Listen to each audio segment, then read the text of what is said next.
Jews control the banks, and therefore it's their fault when they charge high interest rates that they got evicted from all these countries. Let's parse fact from fiction, and let's connect the missing 900 years. Where did this whole thing that Jews control the banks come from? Let's learn a little bit of history.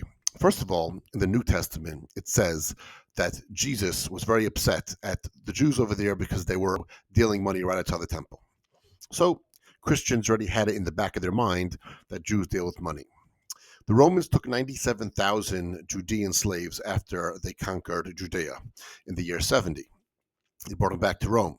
As Rome continued to conquer Europe, they needed clerks who could read and write, so they brought Jews along. However, all that ended when the Roman Empire fell. Jews established their own little villages and their own little towns along the Rhine in the Germanic areas. In the 9th and 10th century, they were flourishing villages and cities. Then the Crusade started at the end of the 11th century, and that's when Jews were put into ghettos and made to stay away from the public light. And for the next 800 years, that's where they stayed. Jews did not own any banks whatsoever during that time because they weren't allowed out of their ghetto.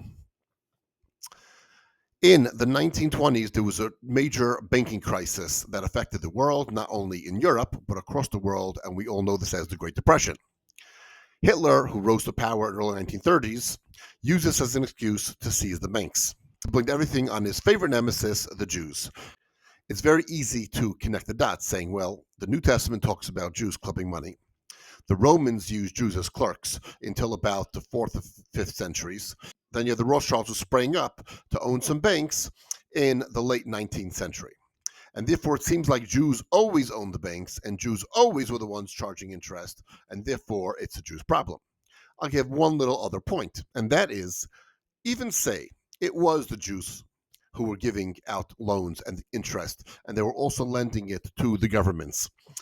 The governments were not forced to take any loans. The governments knew the terms of loans before they took out the loans. You're saying the Christians were a whole bunch of deadbeats.